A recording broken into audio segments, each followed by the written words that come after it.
Catus. Maximus here, this time with the quick review of the DeWalt compact manual hand stapler.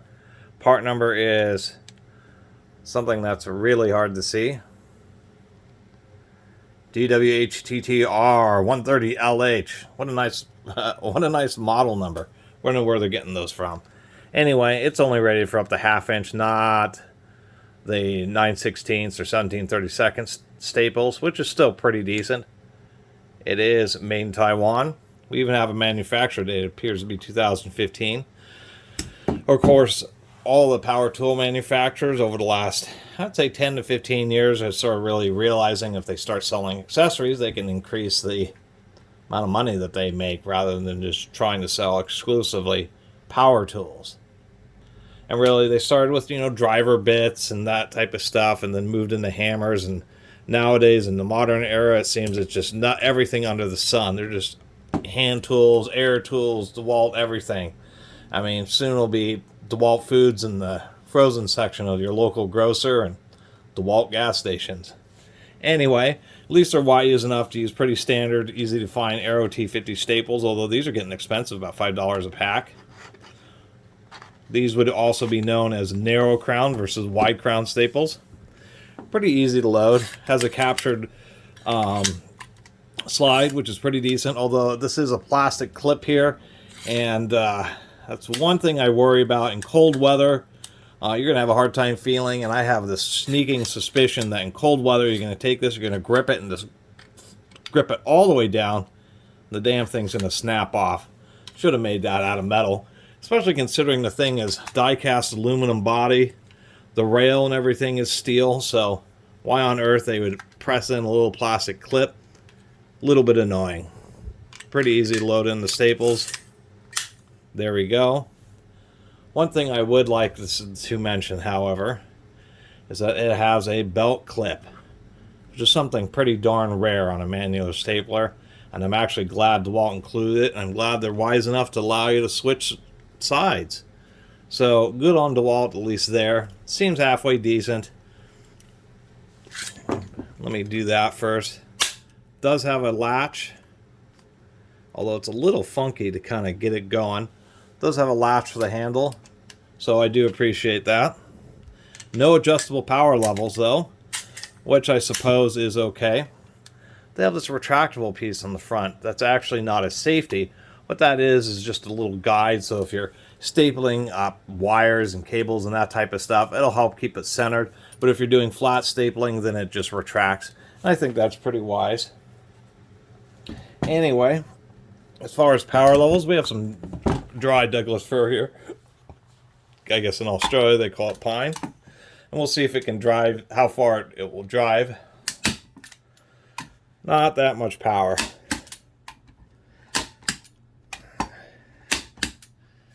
And I kind of had that feeling. This thing's kind of weak. So in dry fir, it would flush maybe a 1/4 inch or 5/16 staples. I'd say 5/16 staples, maybe not 3/8. I always want staplers to have plenty of power. This has enough power to kind of do generally what you need it to. But if you have some hard lumber, any type of hardwoods that you're trying to staple into for whatever reason, it's going to barely be able to drive these staples in there. Now, I should mention that these staples here are not the greatest. They have flat chisel tips instead of angled sharp tips. And there is a difference, and it's harder to find the staples that have the angled tips. Those would sink in a little bit deeper. But once again, just a little disappointed in the amount of power that this thing has. Wish it had. Just definitely wish it had more power or some kind of adjustment. Just for giggles, I have the Snap-on branded one, so we'll do DeWalt versus Snap-on here. How about that? Snap-on's using more traditional. I believe this is a Swedish-made unit. I always forget the brand name. Oh, you gotta be kidding me. Well, DeWalt has Snap-on beat in one area. This at max retraction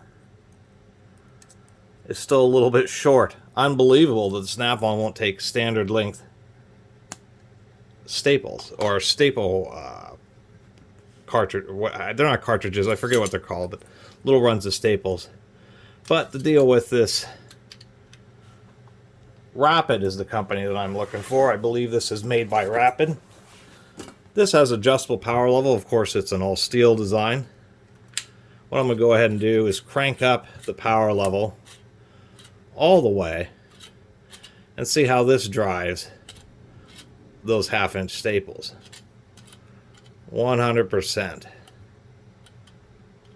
There we go. Let's see how the snap-on does. Now, DeWalt calls this compact, and that's debatable.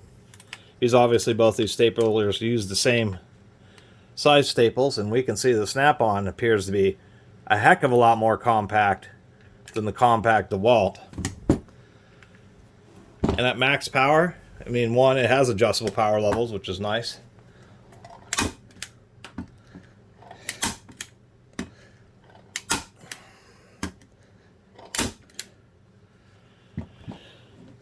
As we can see, way more power out of the snap-on. It can't drive, the staples legs aren't strong enough to drive in all the way, so what the snap-on is just crushing them over and flattening them.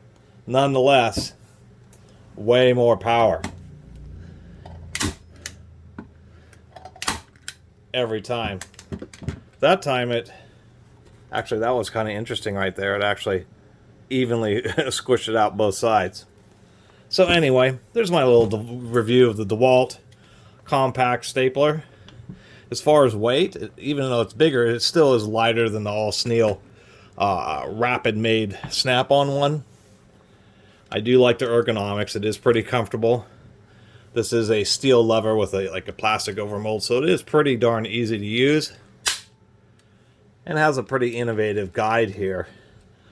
The issue is, one, the locking clip is plastic, and two, it just doesn't have very much power. It'd sure be nice if they had like a big lever or something up here so you could increase the tension of the spring. One other thing I was noticing, which I find real strange, if we look real close, let me get a little bit more, a whole lot more zoom. See those screws? See how they have a little, nipple in the center of the screw? Those are pin and socket security torques. And why on earth you're using security fasteners on a stapler is way beyond me. I mean, seriously, why are you using, what do you have to hide? Why don't you want people getting inside the stapler so bad that you're going to use a security fastener? Most people's torque sets do have the hole in the middle to be able to work with these, but I thought that was a little bit strange. Anyway, I'll finish up with the fact that at least it does have a belt clip. That is nice. And for most people who are putting up vapor barriers and signs and that type of stuff, this thing will be absolutely fine.